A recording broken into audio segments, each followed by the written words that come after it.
Hi, I'm Phyllis from the Doll Corner, and welcome to my channel. Today, I want to talk about those stitches on your machine that you never use. And we really should, because they can be very, very attractive on a lot of different items. But first, I want to ask you to subscribe to my channel, touch the bell, and you'll be notified when I put my next video out. And this is my basic doll pattern books, and it's on my Etsy shop, and it has doll patterns from size 6 to 24, from baby dolls to lady dolls and boy dolls and fashion dolls. So it's just pages and pages of different sized panties and bodices and sleeves and ideas, different ideas for skirts. And so check it out. Now, to the stitches. There are so many kinds, and they are very attractive, very pretty when they put on. Like, I think this little skirt is quite cute. And you get the right combination of stitches together, they look quite cute. So, let's see, where do I start? You can take and use your double needle, and that's something else we don't use enough of either.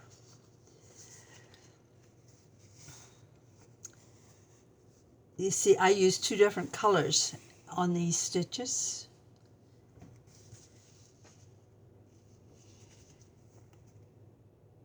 And they look quite nice. You see those leaves? Those would be nice in fall colors if you were making something for fall. And it's just, and here's another solid, really solid pattern that looks quite pretty. More leaves. So something to think about. And then this is another thing that I was working on. This is a heavier cotton, and this ribbon is heavy. But and with my stabilizer, it seemed to want to bunch, didn't want to flow even.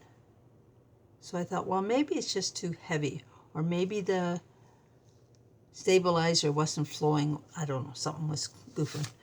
So then I put a thinner ribbon on it, and once I got it going, it worked well. But then I just did it on the plain fabric, and it went really well. So whatever I was doing, it didn't work. But that's why you make samples, because different fabrics work differently. This is a design I came up with. I used a ribbon. I did my little daisy stitch and then my sculpt edge, but I wasn't careful enough, and I didn't line. I should have lined my scallops up even. So then that's something I practice on for if I was going to make this design, to get it started right. Here's another one. Some ideas. This is just a plain little ribbon, and I didn't get it too straight, and I did a zigzag down. Well, it's okay, but it's just okay.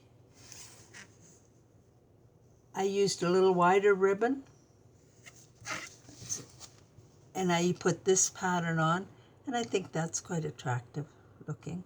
If I had decent colors that go together, of course. I used this one. This stitch might have looked better on a wider ribbon. And this one if I'd have got it centered on my ribbon. See, we all do up, but it just takes a little practice, and I haven't been using these stitches in a long time, so it's good practice for me to get going on them again. So this one, I took a piece of yarn and just sort of looped it around and came back, and I did the triple zigzag over it, and that's would make a nice pattern too. This is another piece I have. This ribbon is the kind that, I don't know where I got it or what it is, but it frays along the edges, so you could use any piece of fabric for this, but this was all cut and ready to go. So this is blanket stitch, and I brought the blanket stitch in over the edge of this, and I did the yarn around it. It's a little heavy looking for here, but it's just an idea. You could use a lighter weight embroidery floss or something. These are different stitches instead of, this is a little, I think, I'm not sure, it's sort of like two little squares side by side, and I think that would really look nice, and it would certainly hold your fabric from fraying. This one is too wide. I made it narrower. Yeah, they could all be used, but maybe not. Maybe it isn't what you really would like. This one, I made the scalloped edge. I did the diamonds. That doesn't look right. So you just play. And now this one, I like this, but I put 2 strands of crochet cotton here and only one on this side. If I was doing it, I would use 3 strands on both sides, and it would look neater, look better. It's not quite full enough in here. And this one, I used 2, but I could have used the 3rd one down the center. But you see, those are the stitches I used to get those designs.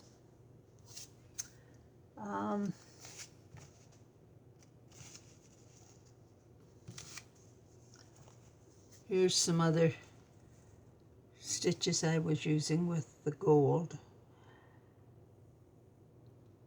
I like this. This would have made, if I'd have used this on both sides and this, like that being half a pattern. Yeah, I could see that. Then to make a little circle, cut a square fabric, and I like, take a thumbtack, put it on there on some tape, and stick it to your sewing machine. The distance from here that you want your circle to be, from here, and then your sewing machine needle will say is here. So you want that distance from here to here, and you want your thumbtack and your needle lined up. So if you put a straight edge along the back, bring it in from the back of your sewing machine and line it up like that. Then find the center of your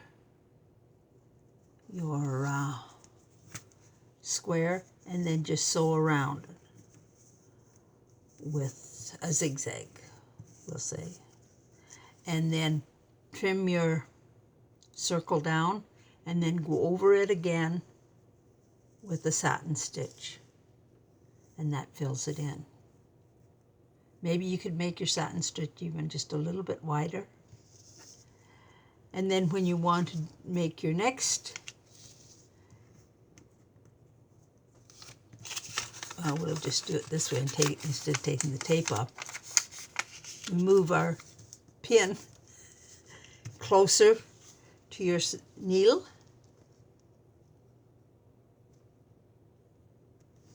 and do your next row.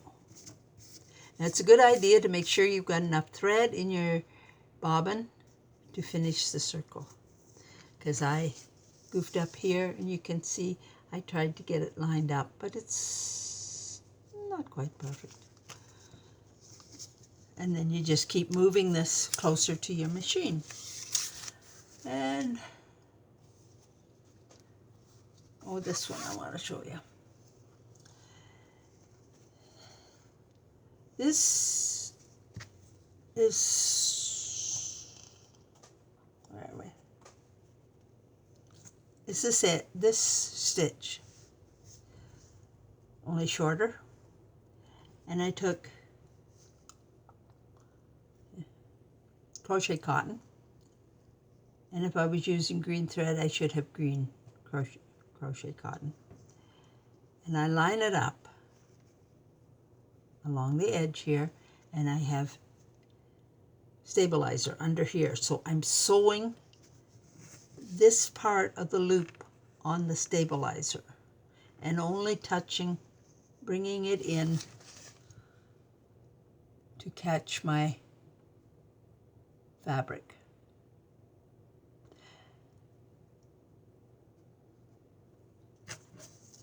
I have stabilizer and I have the white cotton in here, so it looks fuzzy and it's not very neat looking, but anyway.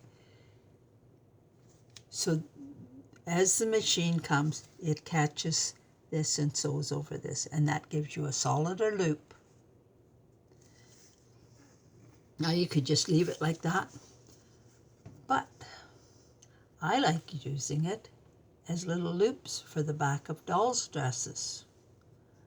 I've made wedding dresses for dolls and put these little pearls